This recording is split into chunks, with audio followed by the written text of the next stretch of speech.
Hey guys, we're back for another Godot devlog.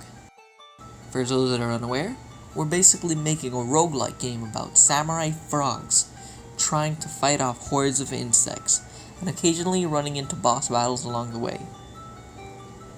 This week, we've mostly been focusing on some polished stuff when it comes to visuals. We have cell shading, we have a new skybox. There's a little bit of UI stuff that's been changed around, but what we mostly want to talk about is our new boss battle. That being said, let's get right to it.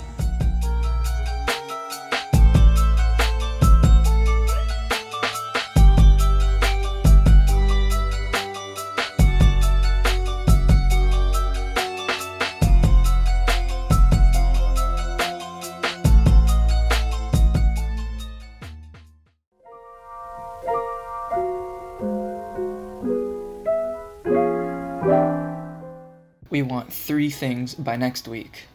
First, player feedback, so that the player knows what's going on at all times and everything's extremely clear. For example, if the player's low on hydration, then the game will make a sound and maybe there'll be some flashing somewhere so that the player knows that he needs to go in the water.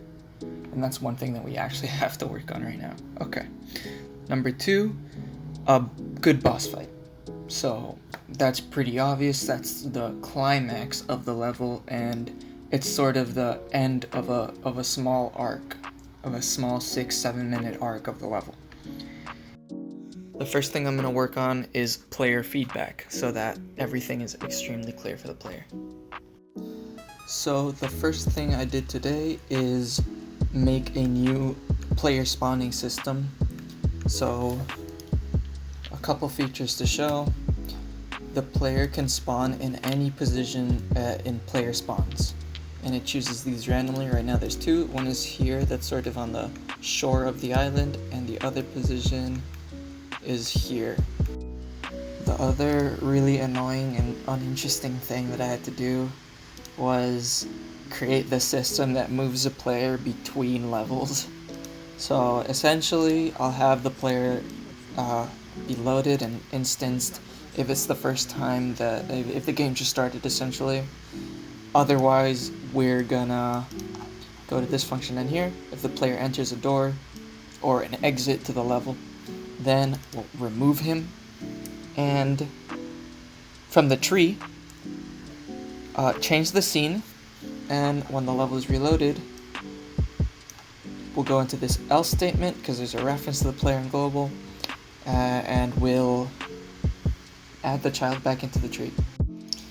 So now, starting the game, we should see a few things. The enemies should have little numbers next to their health bars indicating their level. If you look at the top of the screen, that orange bar shows how much time is remaining for the difficulty of the game to go up.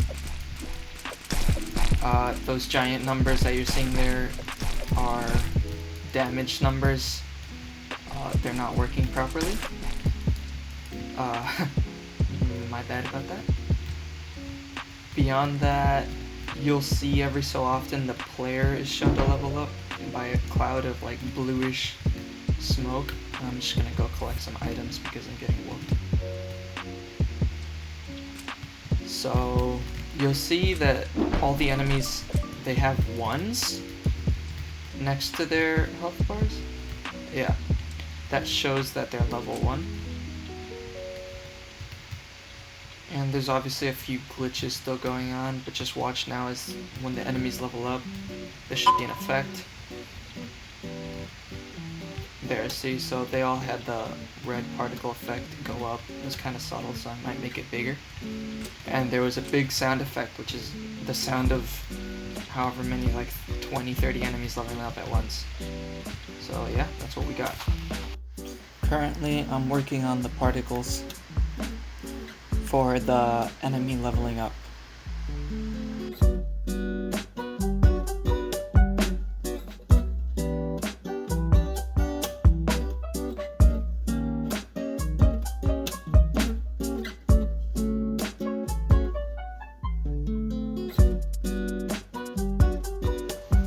So this is the effect I came up with. It's like little clouds of red balls that emerge when the enemy levels up.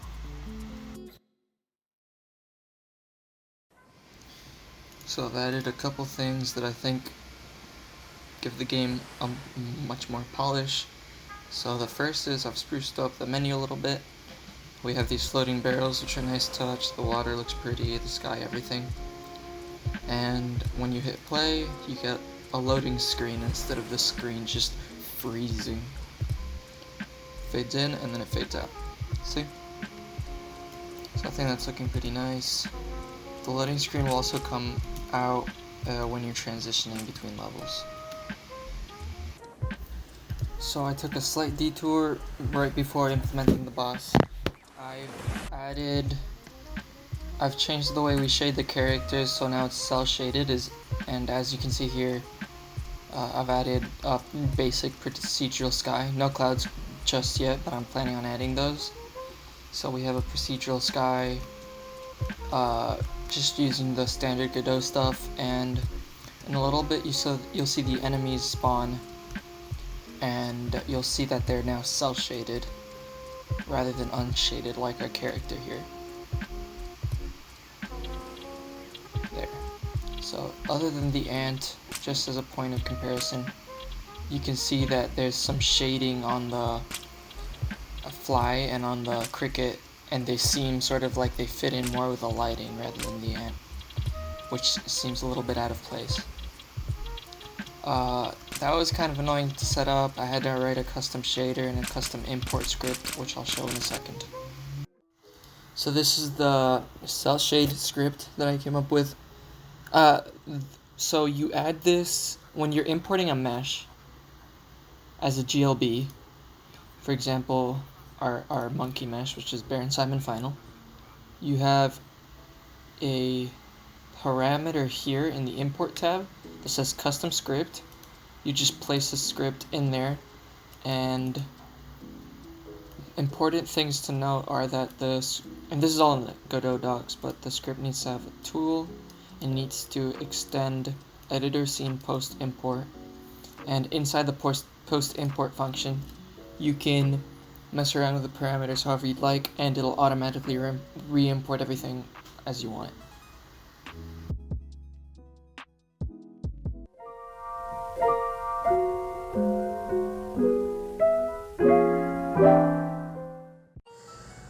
Let's talk about the monkey. This dude is Baron Simon, and he's basically a rich plantation owner, which owns the entire island that you're on. Each level, of course, has its own unique theme, and the boss is specifically attributed to the level. So he has a few attacks. He has this big jump, which he goes up and he tries to slam down on the floor, which basically most of his attacks work like this. They're just trying to slam the ground. So there's his jump. He also has he uses his hands to try to slam you, kind of like in Donkey Kong and Smash Bros. He has I think it's his down beat, but I'm not entirely sure, where he just tries to slam the ground like he is as if he's playing drums. And then we also have this kick.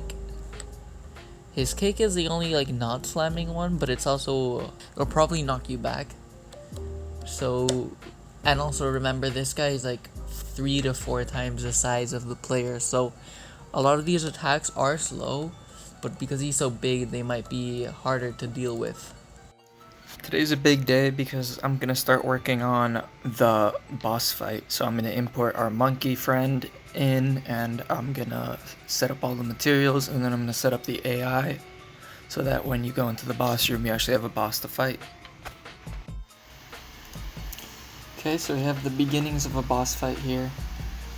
I don't know if you can see in the haze over there. There's your little buddy, the monkey.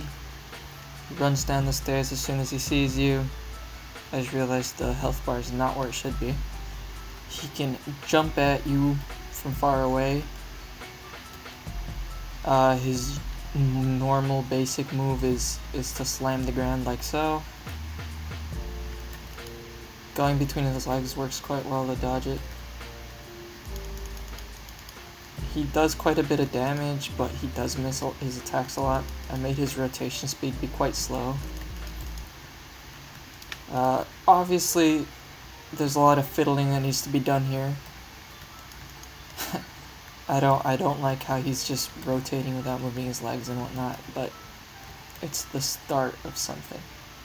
As you can see, the cell shader materials on him as well. You can't stun him like other enemies, you can't push him back. Yeah, that's just the start, really. His jump is quite nice. Okay, so there you have it. That right there was obviously a big work in progress of our boss. He's not finalized yet, but I think he's heading in the right direction. I guess that's the end of our devlog. Be sure to check out our other videos, to like, subscribe, and comment, and I guess we'll see you later.